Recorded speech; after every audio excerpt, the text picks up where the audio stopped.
He left her for better. 8 months later, he watched a billionaire kiss his not-good-enough ex-wife. For years, Elara Monroe lived for one man. She waited through empty nights, smiled through quiet dinners, and believed that loving harder could fix what kept breaking. She worked double shifts while Victor Hale built his career, whispering to herself that love was supposed to hurt a little if it was real. She gave him her faith, her laughter, her light, until there was almost nothing left. When he said, "I need someone who inspires me to be better," it wasn't just an ending. It was an erasure. He left her standing in a silent apartment, surrounded by half-painted dreams and echoes of the woman she used to be. Now, beneath the golden glow of the Savannah Heritage Gala, that same man stands frozen. The woman he once dismissed is radiant, untouchable, and kissed by a billionaire who sees her worth. This isn't revenge, it's a rebirth. If you've ever been belittled inside your own marriage, stay. Her comeback might just remind you of your own.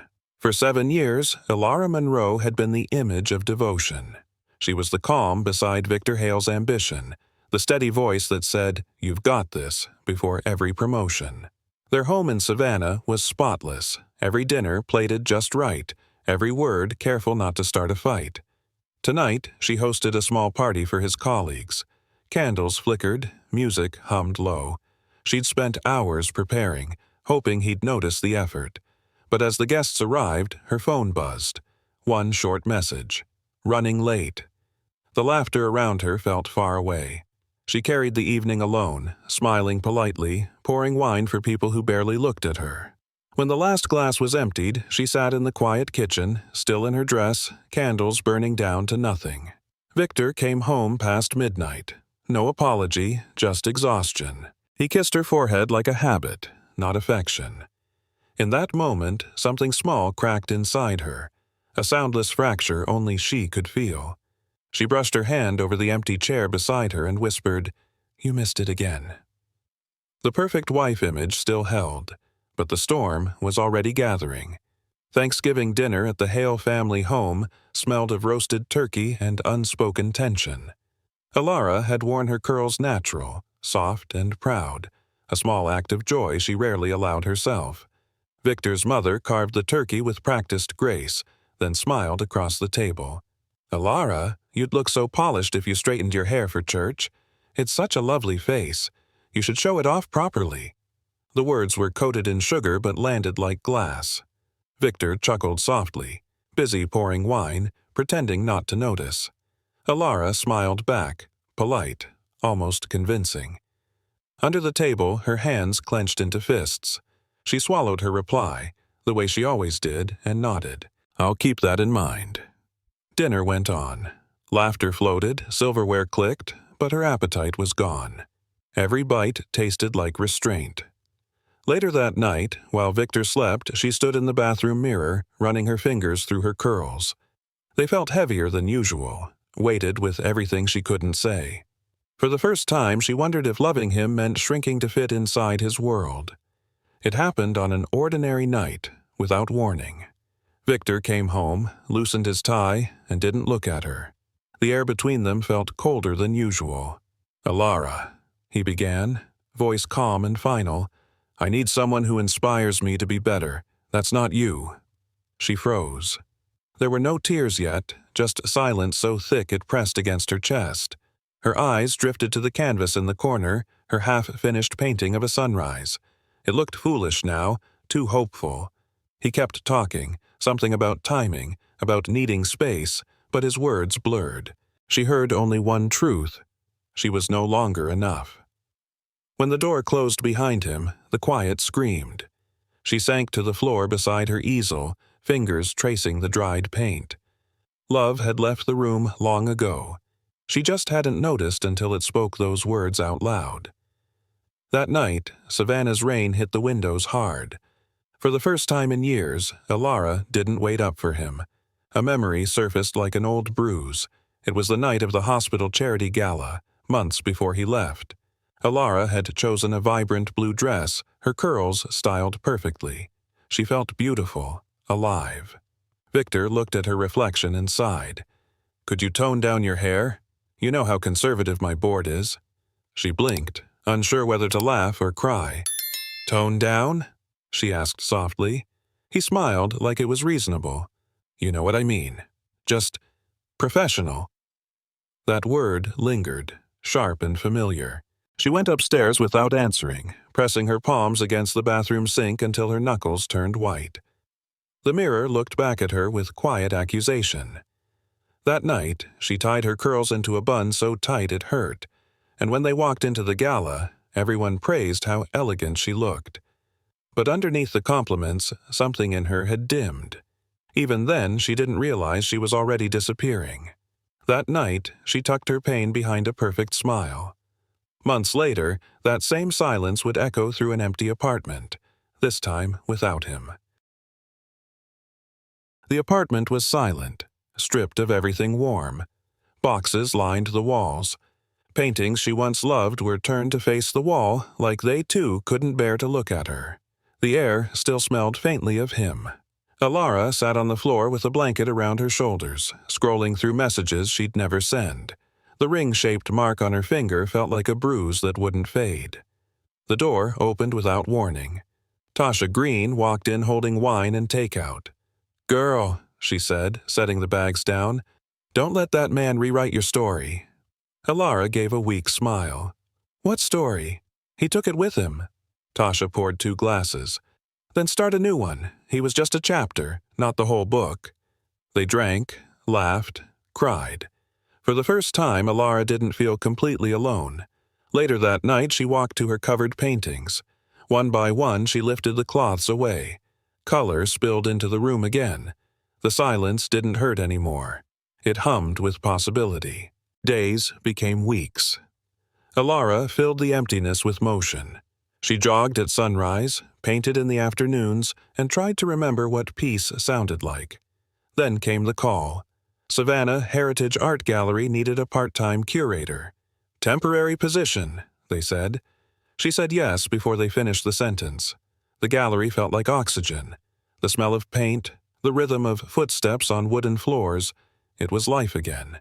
She stayed late, rearranging exhibits, sketching new concepts, rediscovering herself through every brushstroke.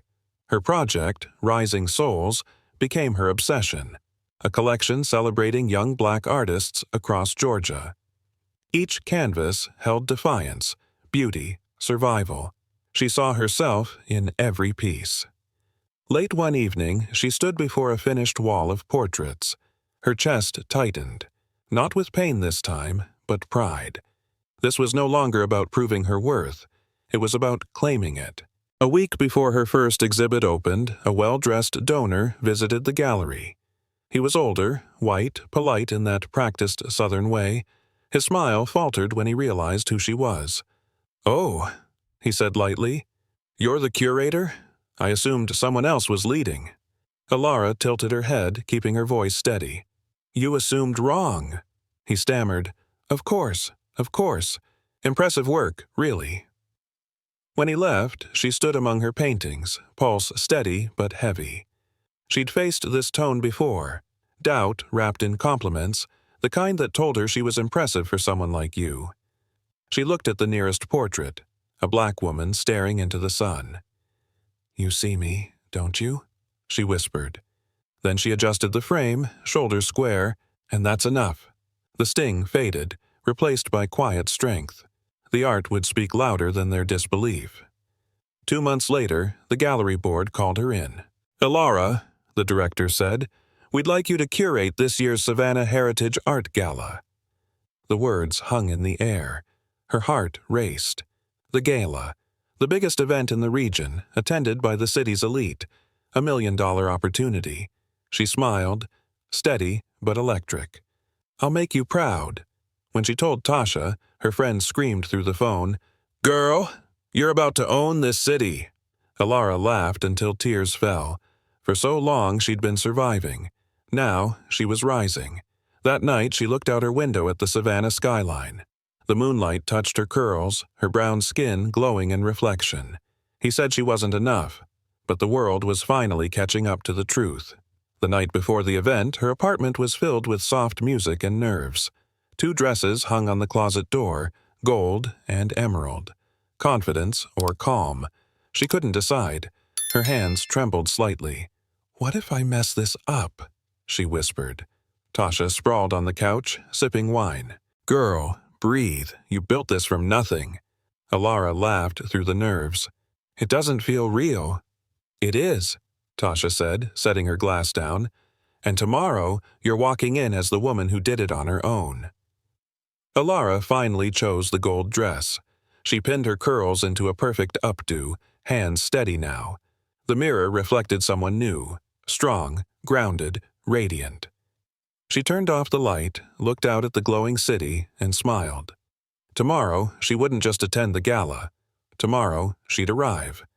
She didn't know it yet, but tomorrow would test everything she'd rebuilt. Morning light spilled across Savannah's streets as Elara carried a stack of folders toward the hotel ballroom. She wore jeans and a blazer, hair tied back, focused and calm. It was her event, the Savannah Heritage Gala, and today was the day everything she'd built came to life. At the door, a uniformed guard stepped in front of her. "Staff entrance is in the back," he said, polite but firm. Elara blinked. "Excuse me?" He gestured toward the loading dock. "Deliveries go around." For a heartbeat, she said nothing. Then she reached into her bag, pulled out her VIP badge, and held it steady. "Actually," she said evenly, "I'm the one who built this event." His eyes widened. "Oh, ma'am, I'm so sorry, I didn't realize." She smiled, the kind that didn't reach her eyes. "You're not the first." As she walked inside, her heels clicked against the marble floor, sharp, certain. The sting faded, replaced by purpose. She'd spent years being unseen. Not today. The ballroom shimmered like a dream. Crystal chandeliers, golden lights spilling across the walls, and the hum of jazz filling the air. Guests moved through the space, champagne glasses glinting under soft music. Elara stood near the entrance, taking it in. Every color, every piece of art, every detail was hers. For once, pride didn't feel like arrogance. It felt earned. Tasha appeared beside her in a sleek black dress, eyes wide. "Girl, this is breathtaking," she whispered. Elara laughed, relief and disbelief mixing in her chest. "We did it." They walked together through the crowd, greeting artists and donors. For the first time, Elara wasn't someone's plus one. She was the reason people were here. The night had just begun, but already she could feel the shift, her name whispered, her work admired. And then, across the room, a ripple of whispers started. Something in her chest tightened. The storm was coming. The whispers spread quickly. Heads turned toward the entrance. A voice near the bar murmured, "Is that Dr. Hale?" Elara followed their gaze. Victor Hale walked into the ballroom like he still owned every room he entered. His arm was around a young woman with perfect blonde curls and a diamond that sparkled like a spotlight. Chloe Summers. They looked coordinated. Navy dress, navy tie, smiles rehearsed. The crowd parted for them. Elara's heart stumbled, then steadied. She lifted her chin. Tasha leaned close, whispering, "Of all nights." Elara forced a small smile. "Let him watch." The laughter in the room returned, but the air felt heavier now. Across the ballroom, Victor's eyes met hers. He smiled politely, like they were strangers. 8 months had passed since he walked away, and now he was here, to see what he'd lost. They approached her near the main exhibit, Victor all charm and composure. "Elara," he said smoothly, "the place looks great. You've really done well for yourself." Before she could answer, Chloe's voice chimed in.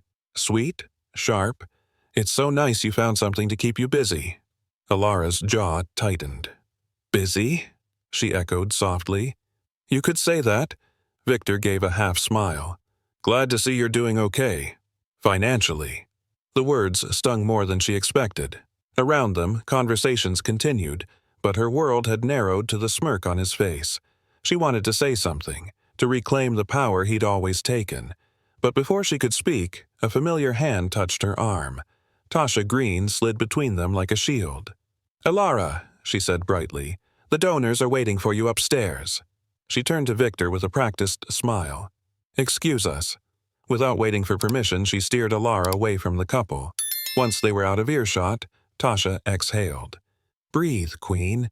Karma's warming up." Elara laughed, a shaky sound that melted into gratitude. "You always know when to show up." "That's my superpower," Tasha grinned. "Now straighten that crown and remember, you built this. He's just visiting." Elara nodded, the sting fading, replaced by quiet strength. Behind her, Victor's laughter floated across the room. She didn't turn back. For the first time since the divorce, she realized he couldn't touch her anymore. The night was still hers. A sudden hush swept across the ballroom. Conversations faded, music softened. Someone near the bar whispered, "Is that Malcolm Knight?" Elara turned. The billionaire from Detroit walked through the crowd with quiet confidence. Tall, broad-shouldered, dressed in a black tailored suit, he carried himself like a man who never had to prove anything. His reputation preceded him. Real estate magnate, philanthropist, the mysterious benefactor of countless black art programs. Every camera seemed to follow him, but his focus was elsewhere. His gaze moved over the room, landing for a moment on the paintings, then on her. Elara felt something shift, like the air itself noticed him. Around her, whispers grew, curiosity, admiration, envy, but she stayed still, meeting his eyes for a heartbeat longer than politeness required. Tasha nudged her gently. "Girl, that's your cue." Elara straightened her shoulders, smoothed her dress, and began walking toward him.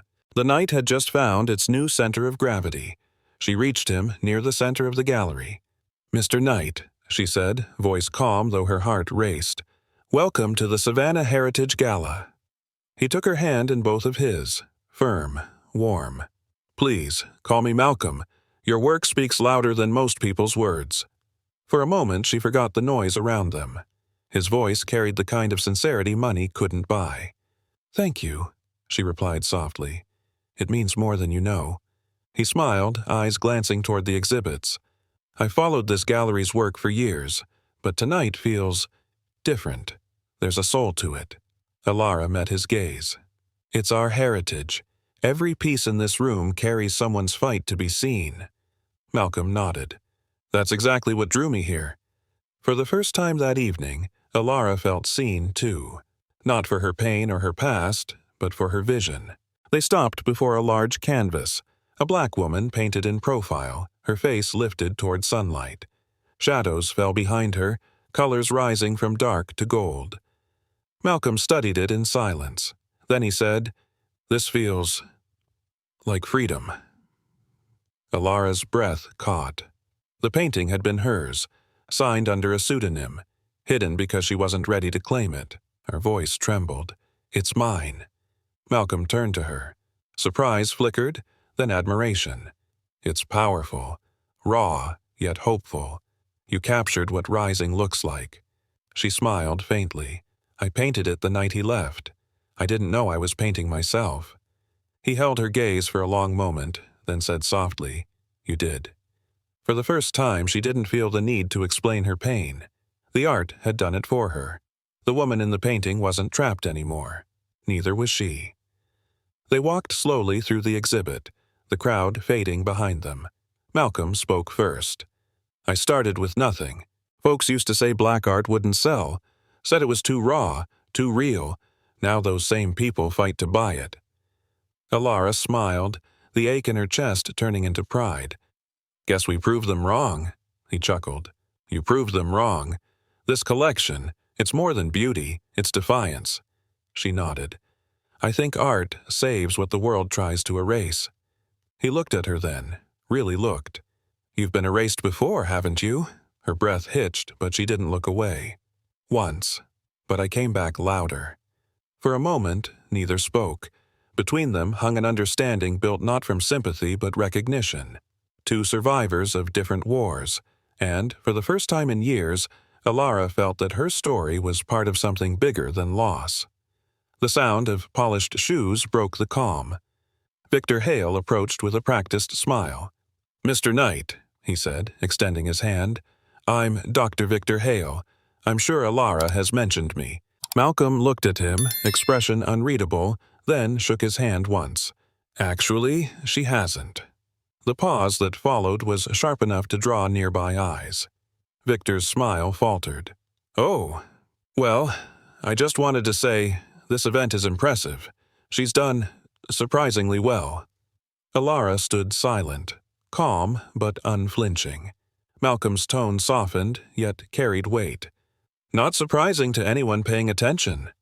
Victor's jaw tightened. Behind him, Chloe hovered, pretending to admire a painting. Elara finally spoke, her voice quiet but steady. "Excuse us, gentlemen. Some of us have work to do." As she walked away, Tasha caught her eye from across the room, mouthing, "That's what I'm talking about." For once, Victor was the one left standing in silence. Victor's attempt at charm faltered, but Chloe filled the silence quickly. Her voice was light, a little too loud. Victor, remember that gallery in Paris? Now that was impressive." She laughed, touching his arm like they shared some private joke.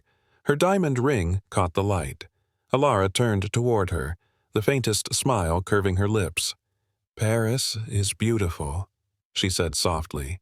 "But sometimes beauty isn't about where you are, it's about what you understand." Chloe blinked, unsure if she'd just been insulted. Victor shifted uncomfortably, clearing his throat. Malcolm glanced between them, amusement flickering behind his calm expression.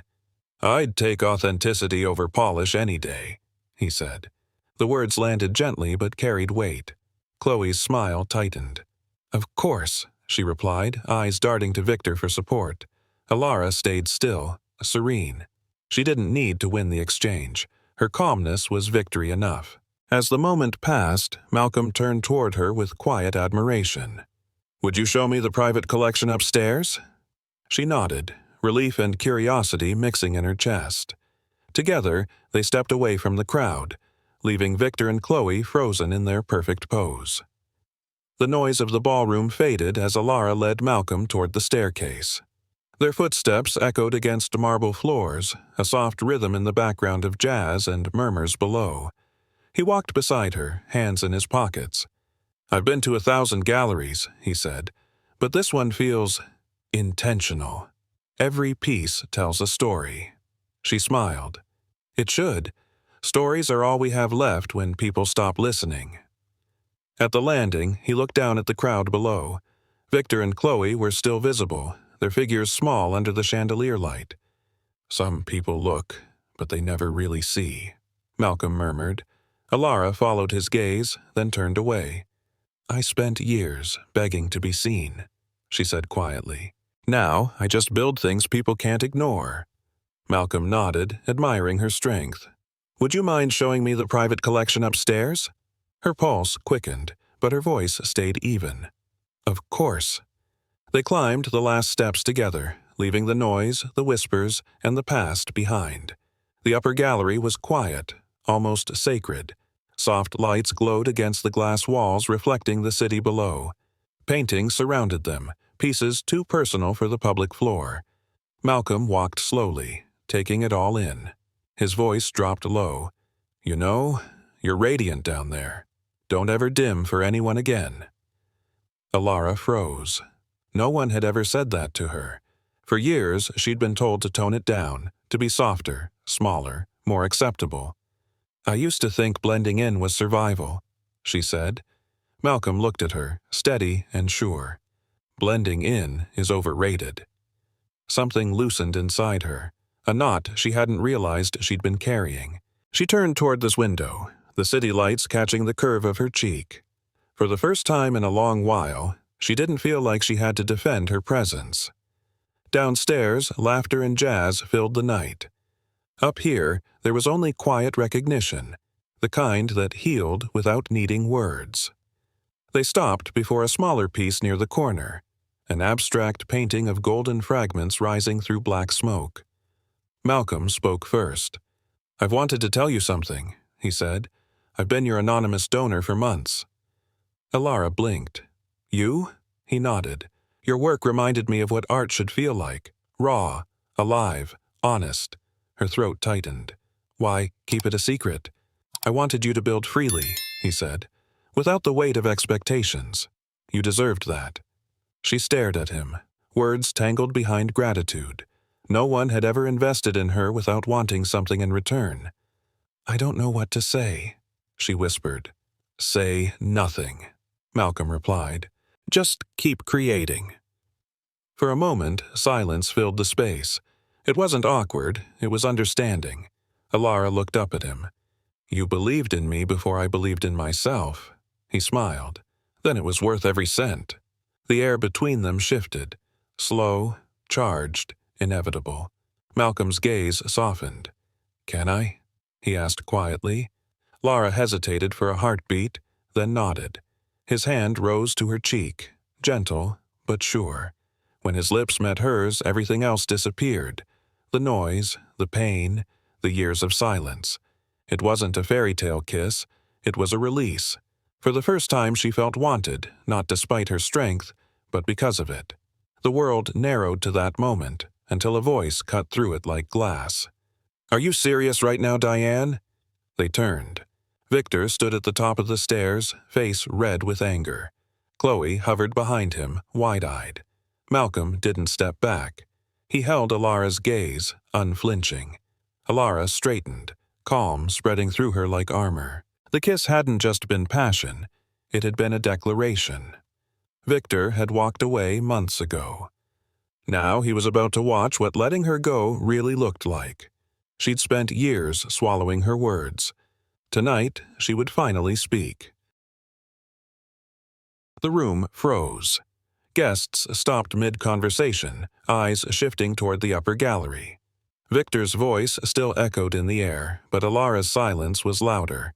Then she stepped forward, her tone calm but sharp enough to cut. You embarrassed me for years, Victor, she said. You stayed silent when your mother mocked my hair, my skin, my dreams. You called it keeping the peace. The crowd held its breath. You let people chip away at me until I forgot who I was. But not anymore. Tonight, I'm done shrinking so you can feel tall. Victor's mouth opened, but no sound came out. The chandelier light caught her gold dress, the symbol of everything she'd rebuilt. You told me I wasn't inspiring, she said softly. Maybe you were just afraid I'd outgrow you. The air felt electric. Somewhere below, someone whispered, Good for her. Elara didn't flinch, didn't cry. She stood exactly as she was, whole, radiant, unashamed.